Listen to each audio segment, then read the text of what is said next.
હવે સોગન ઉપર વાતો આવી ગઈ છે. અને બીજું કે સાહેબનું કહેવું એવું છે કે ડીજે વગાડો બેન, કે ડીજે મત વગાડો તો એક સમાજમાં પણ બહુ સમાજને શું કરવું એ પણ નિર્ણય નથી. અથવા એક દિલથી મારા વિચાર પ્રમાણે રજૂઆત છે કે ડીજેમાં 5-6 હજાર ખર્ચો થતો હોય તો 15,000 રૂપિયા લંકાવાળા પણ લેતા હોય છે. એના વિશે કોઈક વિચારો. આપણે નિયમો એના માટે કરેલા છે, બંધારણ એના માટે કરેલું છે કે ખર્ચા ઓછા કરવા માટે. તો ડીજે કરતા ખર્ચો પણ એના પણ અંદર વધી જાય છે.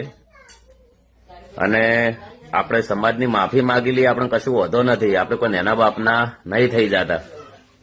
એક બીજું પણ દંડ થાય તો જે ઘર ધણી છે, જેના ઘેર લગ્ન હતા એ વ્યક્તિ થાય, નાત બાર જાય અને એ વ્યક્તિને નાત બાર મૂકવો જોઈએ. કદાચ એ વ્યક્તિ દંડ ના હાલે, નિર્ણય એ છે. એમને પૂછવામાં બી આવવું જોઈએ.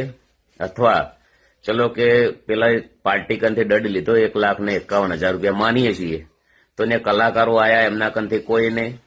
તો અમારો તો કલાકારનો ધંધો છે, ગમે તે જગ્યાએ જઈએ, ઓલરેડી કાયમ બી પ્રોગ્રામ અમારા ચાલુ હોય છે. તો હું તો એમના તો પૈસાથી જેલો છું ગાવા માટે, અને હું તો તમે બોલાવો તો તમારા તો બી આવું.